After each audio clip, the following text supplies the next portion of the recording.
Ya, selamat pagi semuanya. Puji Tuhan. Pagi. Selamat pagi Pak Andi. Ya, Pagi, kita boleh Pak. berjumpa kembali.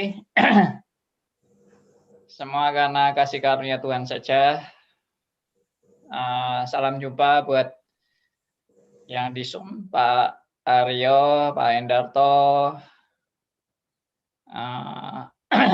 Bu Heti dari Solo, Bu Kwili, Pak Yoga, semuanya. Dan juga rekan-rekan yang di YouTube. Selamat jumpa juga. Kita bersyukur pada Tuhan juga. Ini Seva yang akan menjadi host kita. Pagi, Pak. Pagi, Pak Yoga. Bagaimana semuanya baik-baik ya? Puji Tuhan. Baik Pak Andi. Mohon maaf saya pakai masker karena di kantor. Di kantor ya, enggak apa-apa. Oke. Ya, mari kita langsung saja berdoa. Kita mohon pimpinan Tuhan dan akan pencerahan daripada Roh Kudus. Bapa yang di surga, kami kembali lagi kepadamu ya Tuhan. Karena kami selalu diingatkan betapa hidup kami bergantung hanya kepada Engkau. Tapi kami juga seringkali malas, kami seringkali tidak belajar untuk bergantung kepada Tuhan, tapi mengandalkan diri kami sendiri. Tapi kami juga bersyukur firman Tuhan selalu mengingatkan kami untuk kembali kepada prinsip-prinsip kebenaran firman-Mu. Kami boleh diperbarui terus-menerus untuk hari demi hari makin bertumbuh dalam prinsip-prinsip kebenaran firman Tuhan. Berikanlah kepada kami hikmat-Mu, bijaksana-Mu, kasih-Mu, sehingga benar-benar melalui pembinaan ini, kelas pembinaan ini kami boleh juga tidak hanya mengalami teori-teori, tapi juga benar-benar mengalami hidup bersama dengan Tuhan, dibentuk oleh Tuhan. Kami berdoa hanya dalam satu nama, yaitu nama Tuhan kami Yesus Kristus, Tuhan dan Juru Selamat kami yang hidup. Amin. Ya, kita lanjutkan pembahasan kita mengenai pencobaan. Dan hari ini sudah sesi yang ke-18 tentang pencobaan. Dan kita selalu mengacu kepada bukunya John Owen. Ya, saya ingatkan kembali buku ini. Nah, kalau saudara belum punya, silakan beli buku ini. Ini buku yang cukup bagus, ya. Nah, ini kurang jelas ya. Coba. Nih. Saya screenshot. Ya, dan kita membahasnya itu dengan menguraikan ya. Kita tidak hanya lewat-lewat begitu aja, tapi kita lebih memperdalam. Jadi mungkin juga akan lama sekali membahas buku ini, ya nggak apa-apa. Bagi saya, asal kita betul-betul bertumbuh, kita betul-betul makin jelas ya, kebenaran demi kebenaran. Ya, saya coba share dulu bahannya.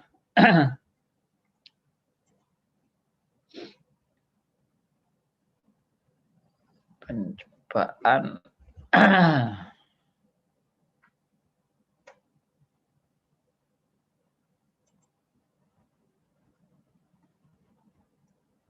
Dari halaman. Ya, kita kan sudah membahas mengenai ini ya. Mulai membahas mengenai jenis pencobaan jahat yang iblis gunakan. Nah, ini kita udah mulai membahas di halaman 7. Saudara kalau belum punya bukunya, mau beli silakan. Ada di Momentum. Murah mungkin ya bukunya, ini tipis soalnya, buku tipis. Saya nggak mau pakai buku-buku yang mungkin terlalu tebel-tebel yang membuat orang langsung down gitu ya. Kalau lihat buku tebel itu, aduh kapan selesainya gitu ya. Yang tipis saja nggak selesai-selesai, mau yang tebel. Ya, bukan berarti buku tebel itu Judulnya, dibuang. Ya? Bukan judulnya, berarti buku judulnya pencobaan, Pak. judulnya. Oh ya, pencobaan juga. Oke. Nah, judulnya pencobaan. Karangan John Owen. Bagus ini kalau mau di-share ke teman-teman atau membelikan buku untuk teman gitu ya. 40.000 saja, Pak. Kenapa? Harganya 40.000, saya sudah tanya di Momentum. Oh iya, 40.000. Wah, komplit ini katanya. Ya, jadi bagus buku ini kalau saudara mau berikan hadiah kepada teman yang mungkin masih belum mengenal reform, kasih buku ini. Ya, buku-buku tipis seperti ini, dan ini buku-buku praktis yang orang awam kalau baca juga akan pasti dapat berkat lah, gitu ya. Asal dia bacanya juga sungguh-sungguh, bukan baca main-main gitu. Oke, saya akan share bukunya. Ya, ini saya dapat pemberitahuan dari biasanya kan rekan kita Bu Meta itu yang menjadi moderator, beliau ada kesibukan, ada hal yang harus di-handle, jadi kurang lebih mungkin sekitar seminggu, 2 minggu ini beliau akan berhalangan. Ya, kalau saudara-saudara ada yang misalnya tahu siapa yang juga rindu mau jadi moderator dalam acara ini secara ya freelance gitulah, kita tidak ada ikatan apa-apa, mau ya karena moderator itu juga berguna ya untuk mengantar acara ini, untuk memberi kesimpulan mungkin atau merangkum kata-kata dengan supaya bisa disimpulkan kira-kira yang dibicarakan ini poinnya apa dan sebagainya, lalu memberi kesempatan rekan-rekan bertanya.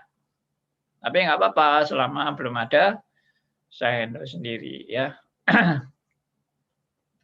Oke, ini kita udah masuk ke halaman 7 ini. Dan saya akan meneruskan ke halaman berikutnya. Dan sebetulnya juga sudah dibaca juga ini halaman berikutnya ini. Ya, saya akan bacakan yang mulai dari kata Alkitab ini. Alkitab mengajarkan bahwa ada 3 penyebab besar. Nah, ini 3 penyebab besar timbulnya pencobaan jenis ini, yaitu jenis yang diprakarsai oleh iblis. Ya, jadi ini kita sekarang lagi membahas jenis pencobaan yang diprakarsai oleh iblis. Dan kita perlu belajar juga jenis pencobaan yang seperti ini. Ada orang bilang buat apa sih membahas-bahas iblis terus itu. Tidak apa-apa toh. Memang Alkitab mengajarkan kita strategi iblis itu bagaimana supaya kita juga bisa menghadapi dengan tepat, mengerti dengan benar strategi iblis itu bagaimana. Ya, itu sudah memang di sesi satanologi. Satanologi saya sudah membahas berkali-kali ya, sampai 25 sesi atau 24 sesi ya. Itu sebentar saya minum dulu. Ya. 3 penyebab besar dari timbulnya pencobaan jenis ini, yaitu jenis yang dari setan. Ada kalanya penyebab-penyebab ini bekerja sama, ada kalanya terpisah. Oke, kita mulai. A. Iblis adalah si pencoba. Ini gelar yang diberikan juga oleh Tuhan Yesus dan juga oleh Alkitab, bahwa iblis itu gelarnya adalah si pencoba. Saya juga pernah memperkenalkan iblis sebagai bapak segala pembohong. Itu juga Alkitab yang menyatakan. Dan dia juga bukan senang berbohong, dia senang mencobai. Mencoba. Ya, memang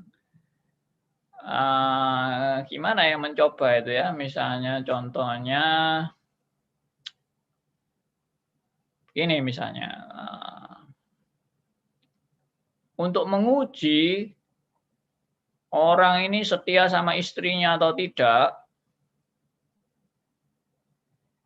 ayo kita cobai orang ini yuk.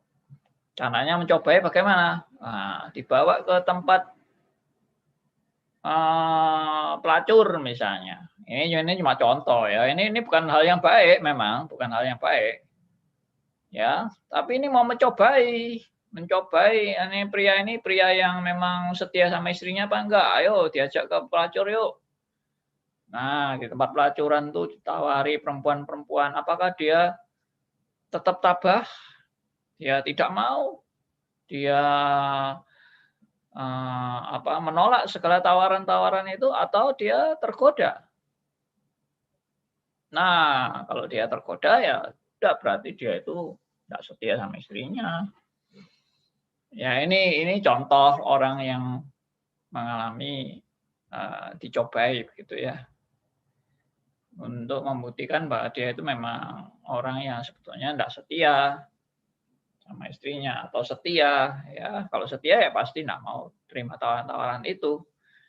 Nah, kira-kira pencobaan itu seperti itu. Tapi iblis pasti lebih hebat dari ya. Itu kan cuma analogi aja. Oke, saya lanjutkan. Iblis adalah si pencoba. 2 kali dalam Perjanjian Baru si jahat atau iblis disebut sebagai si pencoba. Ya, cuma 2 kali aja ternyata. Di Matius 4 ayat 3 dan 1 Tesalonika 3 ayat 5. Nah, kita baca aja ya ayatnya supaya enggak lewat begitu aja. Matius 4 ayat 3, 1 Tesalonika 3 ayat 5. Sebentar, ayat Alkitabnya.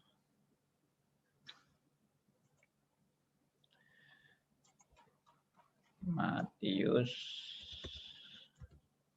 Tolong ada yang mau bacakan?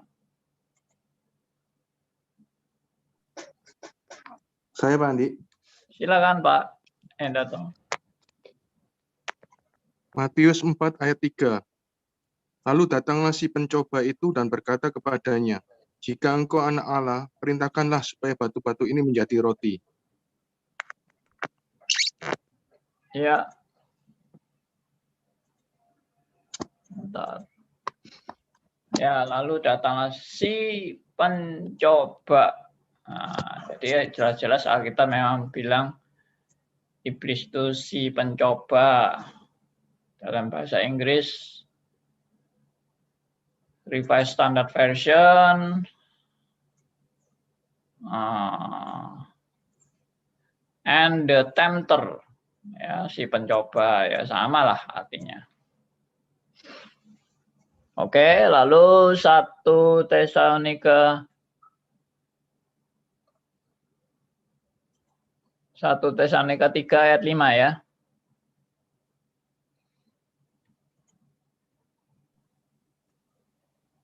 Boleh saya bacakan? Silakan Pak. 1 Tesalonika 3 ayat 5. Itulah sebabnya maka aku karena tidak dapat tahan lagi telah mengirim dia supaya aku tahu tentang imanmu.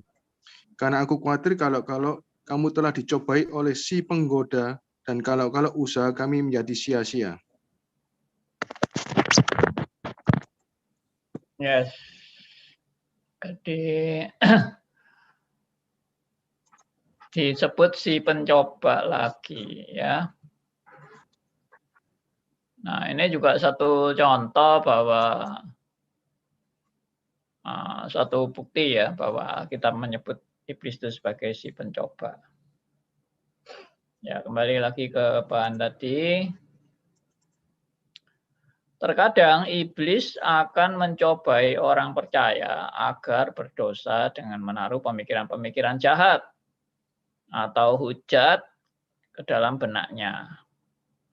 Kadang-kadang muncul pencobaan untuk meragukan, ya, meragukan apa? Meragukan realitas Allah atau kebenaran firman-Nya. Pencobaan ini sering datang melalui pemikiran-pemikiran jahat yang didesakkan oleh iblis ke dalam benak kita. Pencobaan ini disebut panah api dari si jahat. Ya, panah api. Ya, ini kan simbol aja panah api itu. Saudara jangan pikir iblis betul-betul berbentuk apa ini kayak makhluk yang mengerikan begitu ya, seperti makhluk luar angkasa, gambaran-gambaran UFO gitu.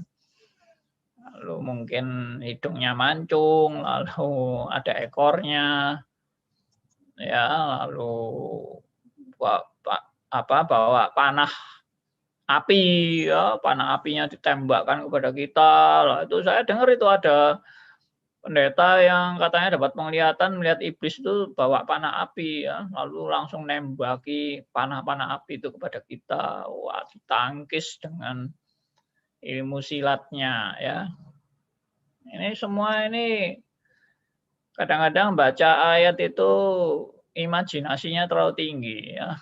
Mungkin sering lihat film fantasi gitu sehingga wah pikirannya bisa kreatif sekali, ya, berkembang kemana-mana itu membaca ayat-ayat seperti ini. Wah, digambarkan iblis yang itu memanai kita dan sebagainya. Ini kan cuma gambaran aja. Saya tidak katakan bahwa ini tidak sungguh-sungguh, tapi bentuknya bukan bentuk-bentuk konkret gitu. Iblis itu menyerang kita itu. Nah, ini kan di sini dikatakan menyerangnya apa? Menyerangnya itu melalui pemikiran-pemikiran jahat.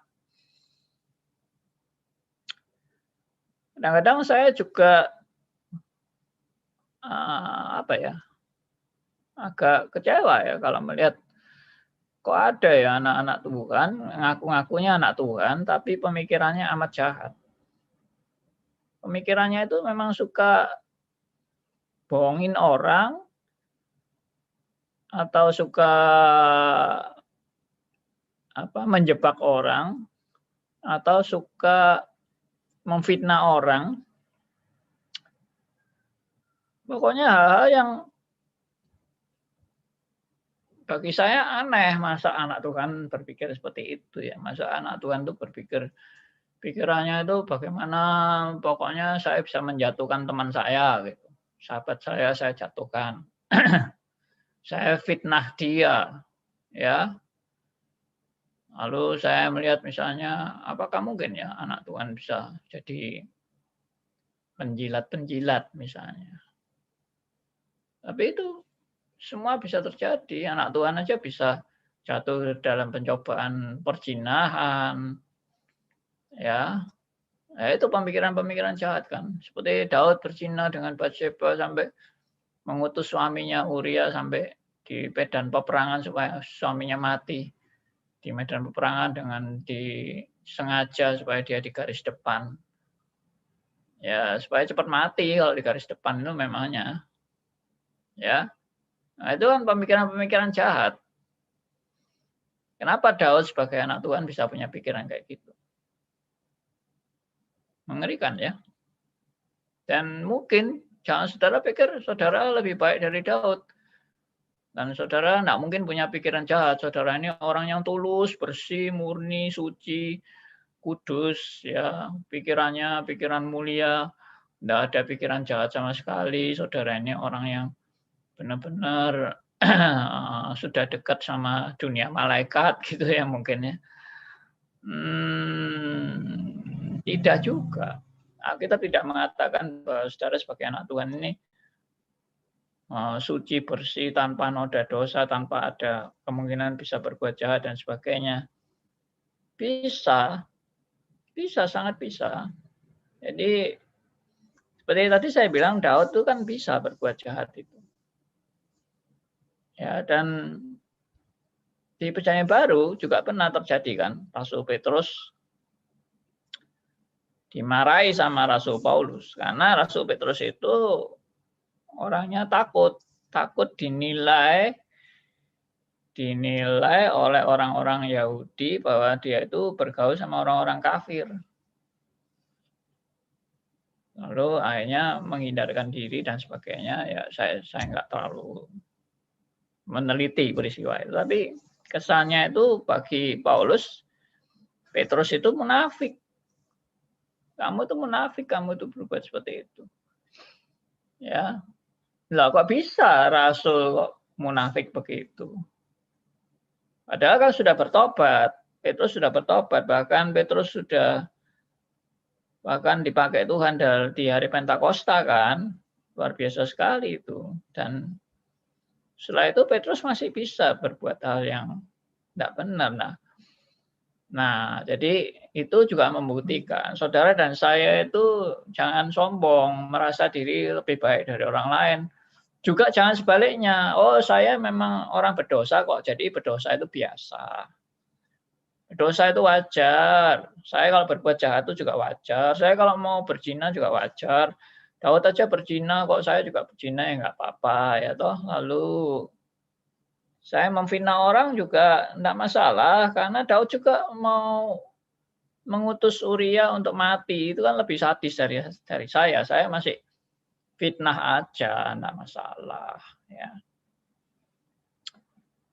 Nah, jangan juga begitu ya. Jadi kita jangan ekstrem kiri, ekstrem kanan. Ekstrem kanannya merasa diri kita udah suci, bersih, tanpa dosa. Ekstrem kirinya ya enggak apa-apa, dosa itu biasa. Dosa itu wajar. Ya dosa aja lah.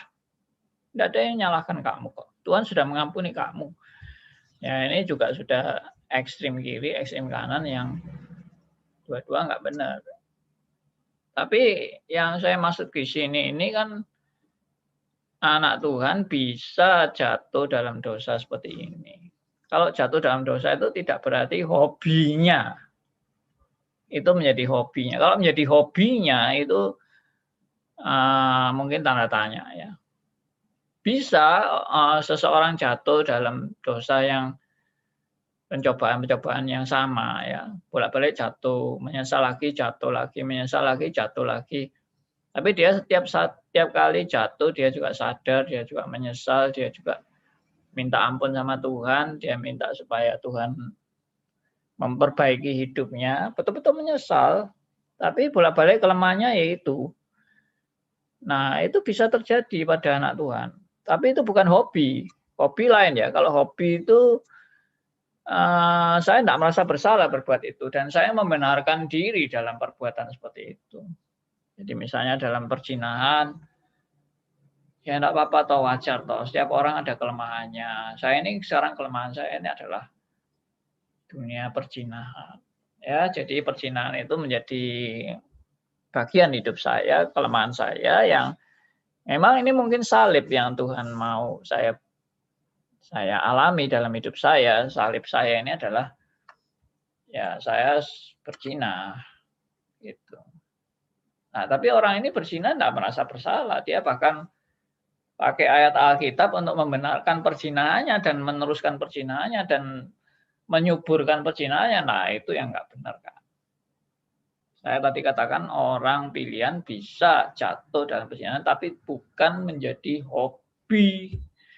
Dan bukan lalu menikmati dan membenarkan diri dalam perzinahan dan bahkan pakai ayat Alkitab dan bahkan meniru-niru apa yang dilakukan oleh misalnya Daud atau Salomo. Salomo yang istrinya 1000, loh saya aja kan masih belum sampai seperti Salomo kan. Istri saya baru 1,5 misalnya. Salomo itu 1000 loh. Jadi saya ini masih belum apa-apa dibandingkan Salomo. Saya masih cukup suci lah dibandingkan Salomo. Nah, ini namanya orang-orang yang membandingkan dirinya dengan orang-orang yang memang jelas-jelas bersalah dalam Alkitab, tapi dia masih lebih baik, dia merasa lebih baik dari orang-orang yang sudah rusak di Alkitab itu. Tapi jelas-jelas maksudnya kan bukan itu. Ya ginilah, menurut saya kita enggak usah terlalu macam-macam mengenai entah membenarkan diri atau menyalahkan diri, karena ada orang juga selalu menyalahkan diri terus. Ya, selalu merasa bersalah terus sehingga hidupnya itu tidak pernah merasa berdamai karena selalu merasa bersalah, dan akhirnya juga tidak bertumbuh juga dalam hidupnya karena selalu merasa bersalah terus, guilty feeling terus, ya sampai bisa-bisa orang kayak gini bisa stres lalu bisa bunuh diri karena merasa bersalah terus. Jadi ekstrem kiri, ekstrem kanan gitu. Nah, yang Tuhan mau ya kita lihat ini, kita lihat jenis-jenis ini dulu. Nanti bagaimana menghandle pencobaan-pencobaannya seperti ini, bagaimana menghandlenya nanti saya yakin akan selanjutnya kita akan bahas ya. Oke, saya lanjut aja. Jadi saya ulangi lagi, pencobaan ini sering datang melalui pemikiran-pemikiran jahat yang didesakkan oleh iblis ke dalam benak kita. Pencobaan jenis ini disebut panah api dari si jahat, Efesus 6 ayat 16. Orang percaya tidak dianggap berdosa. Nah, ini saya ulangi ya. Orang percaya tidak dianggap berdosa karena dia memiliki pemikiran-pemikiran ini. Orang percaya hanya dianggap berdosa jika dia mempercayai pemikiran-pemikiran ini. Saya kok kurang jelas ini, mungkin terjemahannya yang kurang tepat ya. Jadi gimana ini maksudnya? Orang percaya tidak dianggap berdosa karena dia memiliki pemikiran-pemikiran ini. Jadi maksudnya kalau kita punya pemikiran tentang iblis yang mencobai kita dengan jenis-jenis pencobaan seperti ini, nah itu memang tidak dianggap berdosa. Memang perlu kita punya pemikiran strategi-strategi iblis. Tapi yang dianggap berdosa itu kalau kita mempercayai pemikiran-pemikiran. Jadi kita mengikuti, maksudnya mengikuti pemikiran-pemikiran ini bahwa kita menjadi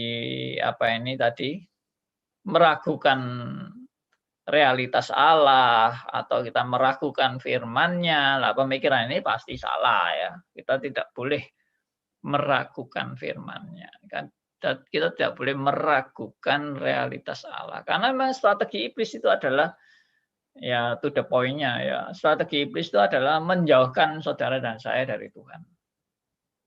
Sekali lagi, strategi iblis ingin menjauhkan saudara dan saya dari Tuhan dan dari firman-Nya.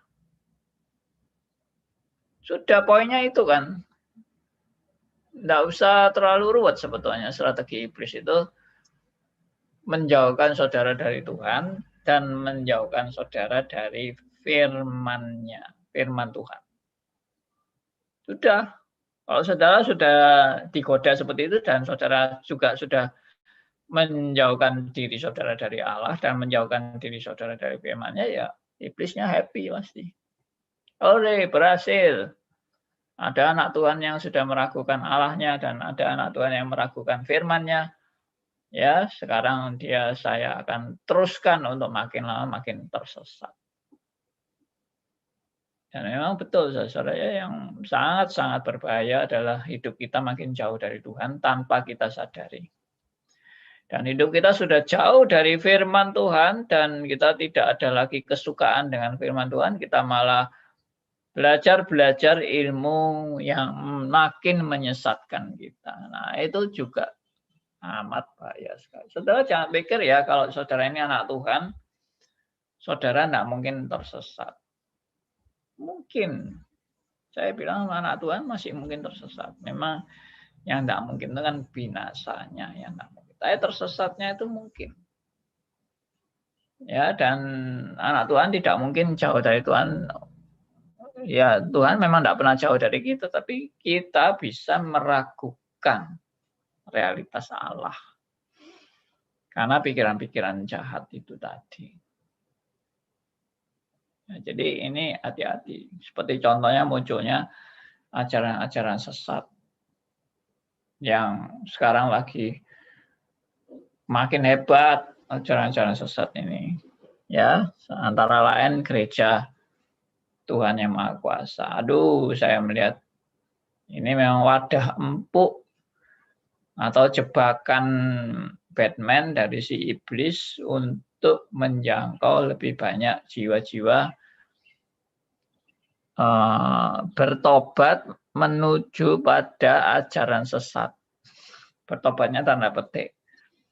Jadi melalui gereja Tuhan Yang Maha Kuasa ini pancingan supaya banyak orang mau percaya kepada Yesus yang baru datang. Jadi mereka percaya Yesus ini baru datang lagi tahun 91. Ya, itu baru dikumandangkan kebenaran-kebenaran ini. Dan sampai sekarang sudah berkembang menjadi jutaan pengikut, terutama di RRC, dan yang kedua di Amerika, dan yang ketiga mungkin di negara-negara lain, termasuk Indonesia. Ini sudah berkembang luar biasa pemikiran-pemikiran sesat seperti ini. Dan mereka sangat pintar sekali ya, menjangkau orangnya itu pintar sekali. Kita yang mungkin terlalu bodoh untuk menjangkau orang. Caranya bagaimana? Caranya mereka buat film-film Kristen. Kalau nggak percaya nanti lihat aja di YouTube. Film Kristen. Ceritanya tentang keluarga, ya mungkin tentang kehidupan sehari-hari, sangat mendarat. Film-filmnya itu sangat mendarat dan sangat menyentuh.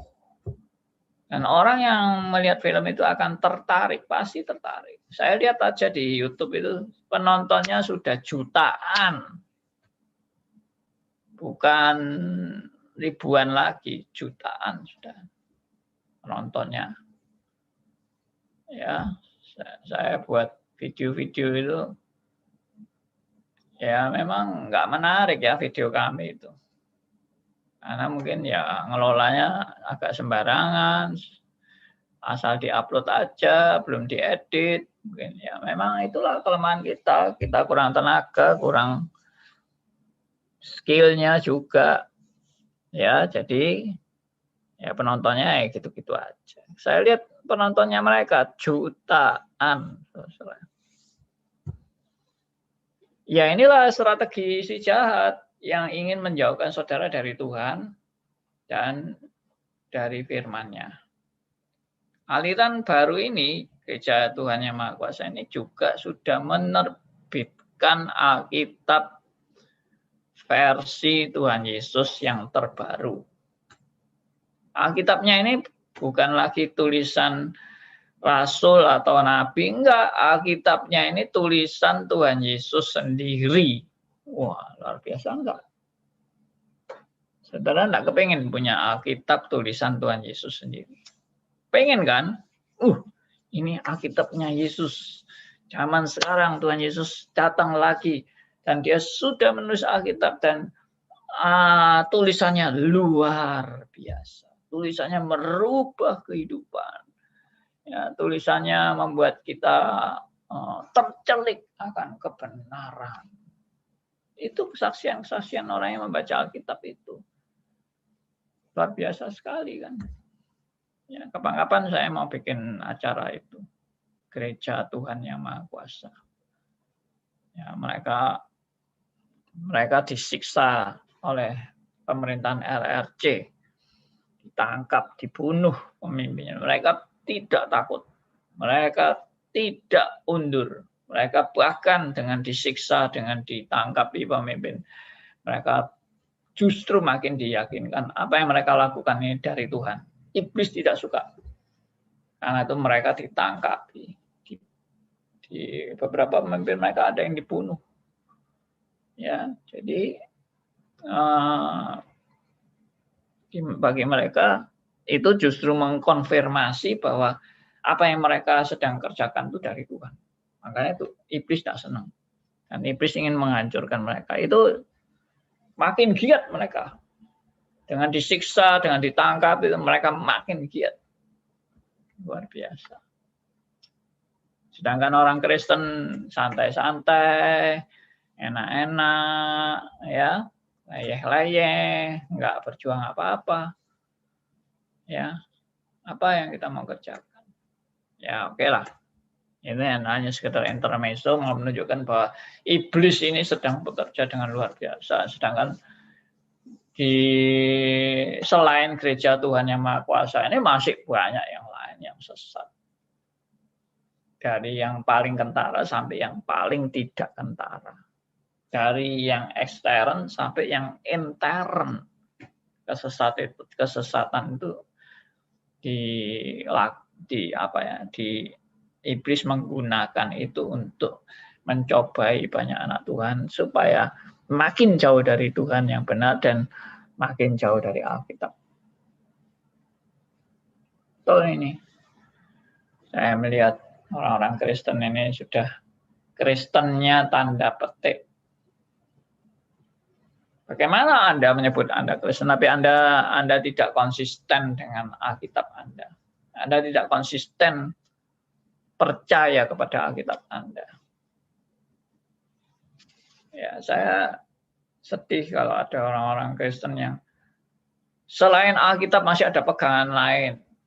Ya, kepercayaan yang mereka pegang yang di luar Alkitab.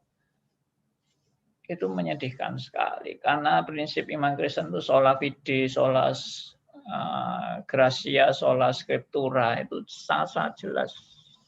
Ya.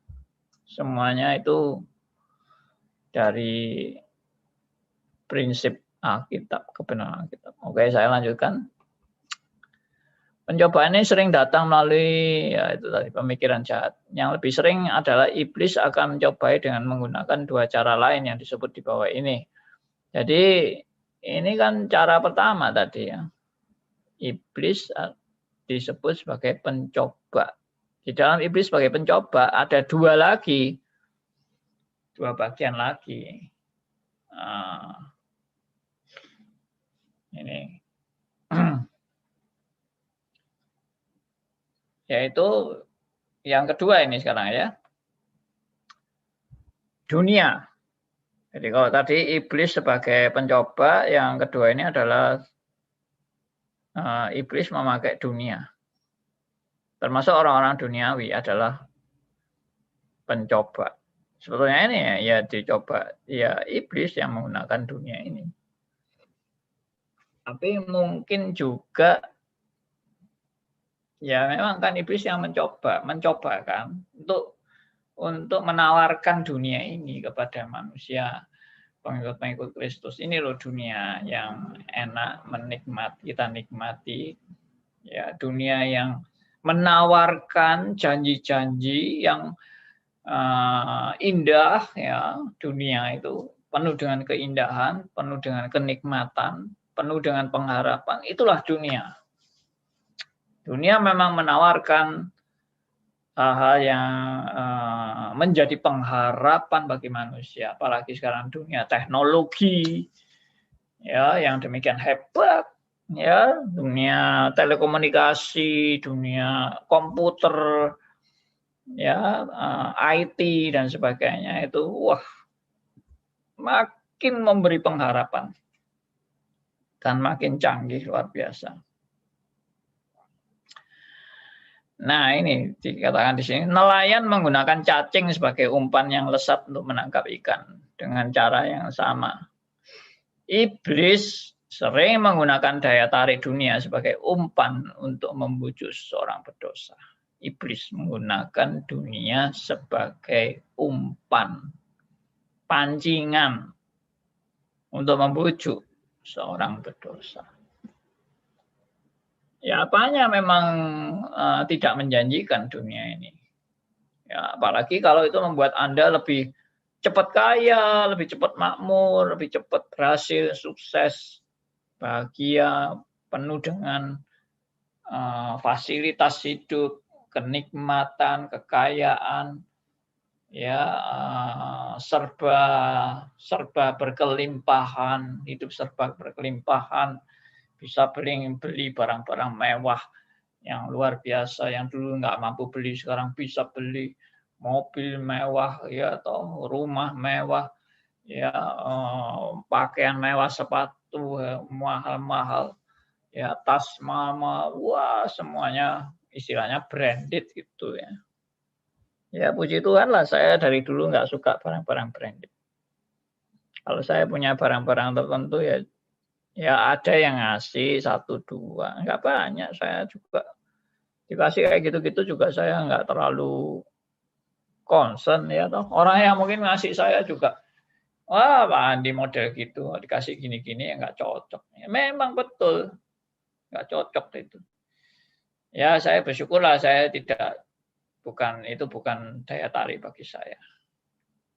Ya Tuhan kasih saya daya tarik, ya Tuhan. Iblis kasih saya daya tarik yang memang mungkin hal-hal bidang lain, bukan di pakaian atau ya saya senang aja sih punya barang mewah, ya senang aja punya mobil mewah atau punya rumah mewah, senang aja. Saya kalau memang punya uang ratusan miliar atau triliunan, ya saya akan gunakan untuk kemewahan. Bisa tergoda seperti itu. Ya, oke. Saya mungkin terlalu lama bicara, dan mari kita berdiskusi aja. Mungkin ada teman-teman yang mau kasih pendapat tentang godaan setan ini, yang menggunakan tadi ya setan sendiri yang sebagai pencoba, dan dia memang menyerang orang-orang percaya dengan memberikan pemikiran-pemikiran jahat tadi atau hujat dalam benak kita, ya, meragukan realitas Allah dan kebenaran firman-Nya. Lalu yang kedua tadi dunia.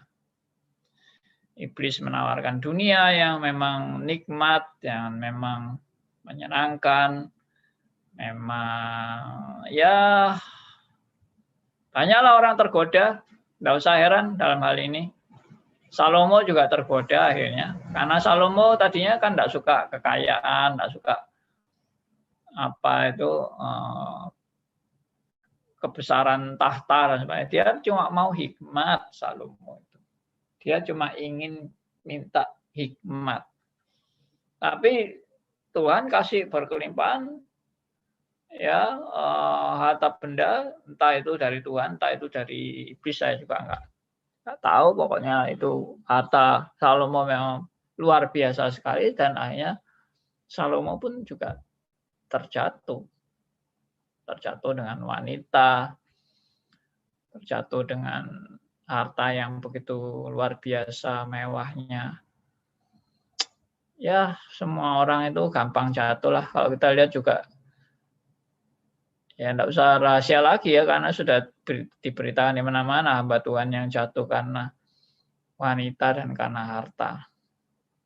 Ada 3 ya, tahta, wanita, harta. 3 ta. Dan itu seringkali memang dipakai iblis untuk menjatuhkan anak-anak Tuhan. Dan kelihatannya berhasil. Dan memang banyak anak Tuhan seperti itu. Ya, kalau dia tidak suka wanita, tidak suka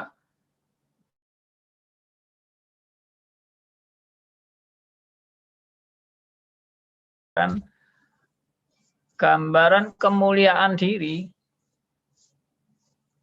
Ya, ada orang tidak suka uang, tapi suka pujian. Nah, kelihatannya internetnya baru terlambat. Ada orang yang tidak suka uang, tapi dia suka kehormatan dan pujian. Ya, kalau tidak gila uang, gila wanita, gila kedudukan, gila pujian. dan kehormatan. Ya, kedudukan, pujian, kehormatan itu jadi satu. Sudah, itu godaan yang memang paling hebat. Oke, saya berhenti sampai di sini. Mungkin ada yang mau sharing, atau ada yang mau bertanya, ada yang mau kasih pendapat, silakan. Ya, Pagi, Pak selamat Andi. datang. Oh ya, silakan Theodor. Theodor ini memang Pak Andi, saya dulu, paling ahli ini dalam memberi komentar. saya kan, saya di bawah Pak Andi, di bawah bimbingan Pak Andi. Silakan. Pak Andi, saya pernah dengar dulu waktu saya ikut persekutuan pemuda, ada satu hal namanya excuse atau seperti alibi atau pledoi. Pak, itu termasuk pencobaan juga kah? Seperti misalkan saya bilang saya mau liburan ke Jepang. Ternyata saya pergi ke Jepang, orang bilang saya liburan. Tapi saya bilang ke orang itu, saya lagi pelayanan gitu. Oh enggak, saya pelayanan loh di Jepang. Tapi orang menilai saya liburan. Akhirnya saya terus kemukakan, saya pelayanan loh di Jepang. Saya nggak ada saya masalah berlibur gitu, senang-senang. Itu gimana Pak, dalam kasus-kasus gitu Pak ya? Ya, itu namanya orang yang suka jaim ya, jaga image. Ya, itu termasuk golongan kedudukan, kemuliaan, pujian. Yang diharapkan kan itu, dengan dia mengatakan seperti itu, wah hebat ya hamba Tuhan ini, dia bukan dia bukan jalan-jalan loh, dia itu pelayanan loh. Dia itu orang yang suka berkorban. Ya toh, dan sebagainya. Ya memang ya jaim itu yang tadi saya bilang, jaga image. Kalau hamba Tuhan ngelencer, walah hamba Tuhan kok ngelencer. Iki hamba Tuhan opo iki? Doyanane mek ngelencer tok. Dia enggak mau disebut hamba Tuhan yang lencer. Dia maunya hamba Tuhan tuh yang melayani. Kalau melayani itu kudus luar biasa, ya, suci luar biasa. Tapi kalau ngelencer duniawi, ya, hamba Tuhan rendahan ini kalau suka ngelencer itu.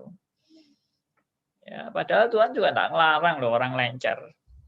Ya, orang ngelencer itu maksudnya jalan-jalan rekreasi, tamasya gitu loh. Enggak dilarang sama Tuhan, dan itu tidak pernah dikatakan bahwa itu haram. Manusia juga perlu rileks, manusia perlu rekreasi, manusia perlu berbelanja juga. Why not? Gitu. Kenapa kita tidak boleh berbelanja? Kenapa kita tidak boleh shopping? Ya, karena kayaknya hamba Tuhan naik shopping itu haram itu loh. Ya toh? Hamba Tuhan tidak boleh shopping. Shopping itu haram.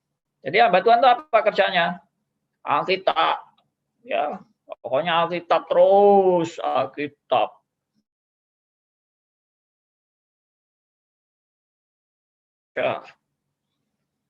Ya, bagi saya itu juga omong kosong. Ya. Apa orang kalau ke mall itu dosa? Ya, kalau baca Alkitab itu baru suci. Ya, bagi saya manusia itu integrated lah. Integrated itu menyeluruh dan utuh. Ya. Saya tidak katakan bahwa ayo hamba Tuhan shopping yuk, shopping. Lalu apa kerjanya shopping itu? Ya, kita cari barang-barang mewah ya toh. Kita habiskan uang kita foya-foya apa. Ya, itu memang enggak benar kalau seperti itu.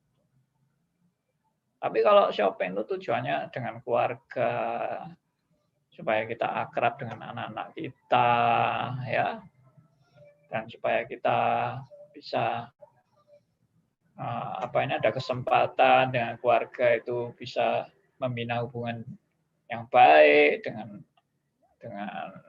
keluarga, dengan anak-anak dan sebagainya. Kan itu kan juga bagus. Kenapa sih keluarga pendeta itu nggak boleh jalan-jalan? Kecuali kalau kerjanya nggak dikerjakan dengan baik, kerjanya cuma jalan-jalan tok. Nah, itu yang nggak benar. Oh, hamba Tuhan si A itu pelayanan males, kerjanya mek ngelencer, jalan-jalan keliling dunia.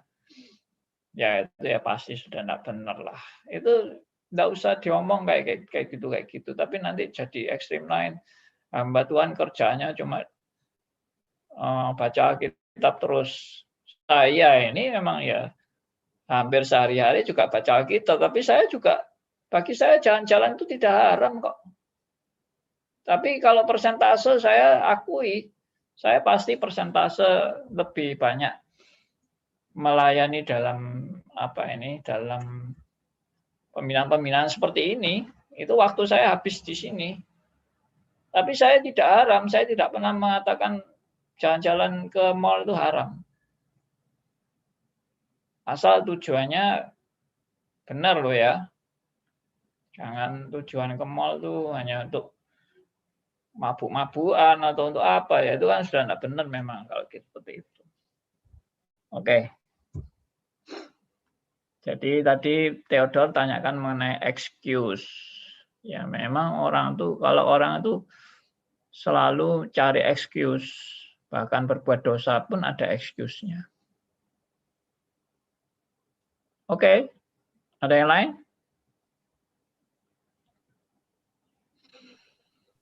Pak Andi. Silakan Bu Willy. Ya, pernah saya juga dengar tentang ini yang baik Ishak dengan Abraham juga lakukan waktu mereka itu masuk ke Mesir, takut nanti mereka dibunuh karena istrinya cantik. Jadi akhirnya mereka berbohong bahwa itu saudara. Tapi sesungguhnya sebenarnya itu juga memang saudara, cuma tidak menyatakan dengan benar bahwa itu istri gitu. Iya.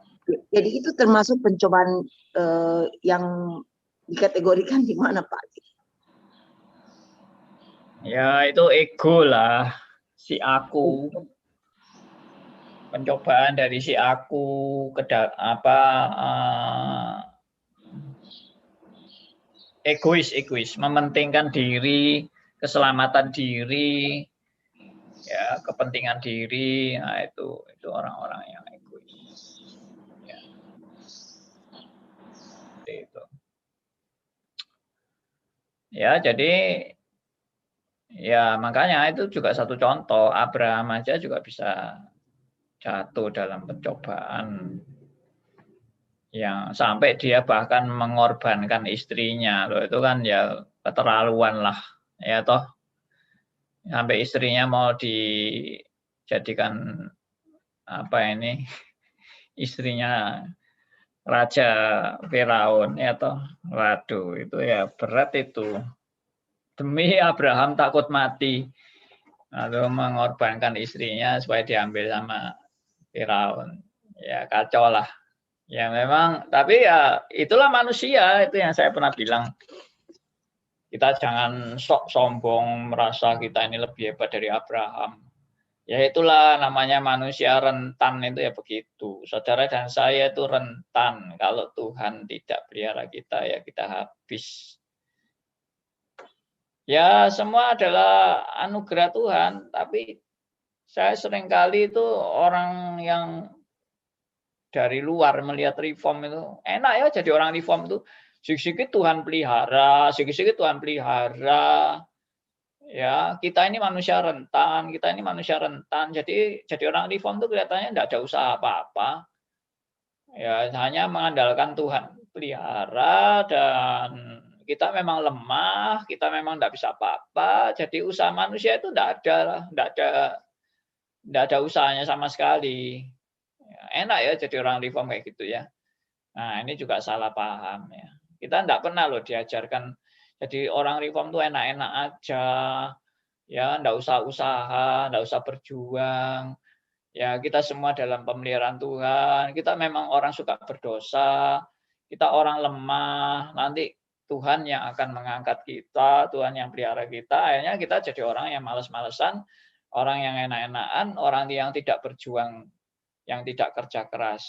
Nah, itu namanya yang saya pernah bilang kan, itu namanya hyper Calvinism. Dan itu hyper Calvinism itu tidak pernah ada. Orang yang kayak gitu itu orang yang justru tidak pernah mengenal atau menerima kasih karunia Allah. Karena kasih karunia Allah itu tidak pernah membuat orang tambah males. Kasih karunia tidak membuat orang makin tidak bertanggung jawab. Kasih karunia tidak menyebabkan orang kemudian malah meninggalkan kebenaran-kebenaran Alkitab. Tidak. Ya, makanya Rasul Paulus bilang, kasih karunia Allah itu yang membuat aku bekerja lebih keras daripada semuanya. Tapi itu bukan aku, itu adalah kasih karunia Allah. Jadi sekali lagi, kasih karunia Allah tidak membuat orang tambah males dan tidak membuat orang tambah tidak bertanggung jawab. Itu fitnah kalau mengatakan orang jadi reform membuat orang tambah males. Jadi reform membuat orang makin tidak bertanggung jawab. Jadi reform membuat orang lalu gampang-gampang berbuat dosa. Itu fitnah, saya katakan dengan tegas. Reform tidak pernah mengajarkan orang untuk tidak bertanggung jawab, tidak pernah mengajarkan orang malas-malas, ya, tidak pernah mengajarkan orang untuk jauh daripada firman, ya, dan cuma terima nasib aja. Tidak, itu bukan ajaran reform. Saya kadang-kadang memang jengkel kalau melihat orang-orang yang memfitnah reform. Karena apa? Nggak belajar baik-baik tentang reform, ngomongnya buanter, ngawur, memfitnah reform. Nah, itu saya mau tantang itu orang-orang tukang fitnah reform itu. Ya, berkoar-koar di mana-mana. Reform itu sesat, reform itu tidak mengajar orang bertanggung jawab, tidak mengajar orang takut akan Tuhan. Reform itu mengajar orang untuk tidak hidup kudus. Enggak benar semua itu. Itu betul-betul setan yang merusak orang untuk jangan mau direform. Termasuk pekerjaan setan itu, yang fitnah-fitnah reform itu. Ya, oke. Sudah jam 10, saudara. Puji Tuhan, sudah saatnya kita berpisah. Ya. Semoga apa yang kita bahas ini boleh melengkapi kita untuk waspada terhadap pencobaan daripada iblis yang ingin membuat saudara jauh dari firman, meragukan Tuhan, meragukan firman, dan juga saudara jangan sampai terjebak pada jebakan pancingan iblis yang suka pakai kenikmatan duniawi. Orang tuh kadang-kadang kalau sudah lihat dunia itu lupa semuanya, melihat harta itu lupa semuanya, karena harta segala-galanya, dunia segala-galanya. Sudah kayak orang mabuk kalau lihat harta. Ya maaf, saya harus ngomong ini supaya kita waspada, hati-hati. Oke, terima kasih buat semua rekan-rekan yang sudah mengikuti acara ini. Dan kita akan tutup dalam doa ya. Saya minta dengan hormat Ibu Lani Toha boleh pimpin kita dalam doa. Ya, mari kita bersama-sama berdoa untuk gereja kita, untuk firman yang kudus. Ya Bapa kami yang ada di sorga, Tuhan Yesus Kristus, Engkaulah yang menciptakan langit, bumi berserta isinya, dan Engkau datang ke dalam dunia untuk menebus dosa-dosa kami yang begitu jahat, yang begitu luar biasa ya Tuhan. Sehingga Engkau memberikan anugerah yang besar, sehingga kami dapat hidup di dalam kekekalan ya Tuhan. Tuhan, Engkaulah yang memberikan sukacita kepada kami karena anugerah. Karena kami ini sebagai manusia, orang yang munafik, orang yang selalu mementingkan diri sendiri ya Tuhan. Sehingga Engkaulah yang menguduskan kami, menuncikan kami ya Tuhan. Sehingga kami terus belajar di dalam firman-Mu. Ya. Inilah anugerah yang besar sehingga kami sampai hari-hari ini, sampai saat kami ya Tuhan di dalam pandemi, di dalam kesulitan hidup, di dalam apapun juga ya Tuhan. Tolong ya Tuhan, sebagai anak-anak-Mu yang lemah, Engkau kuatkan.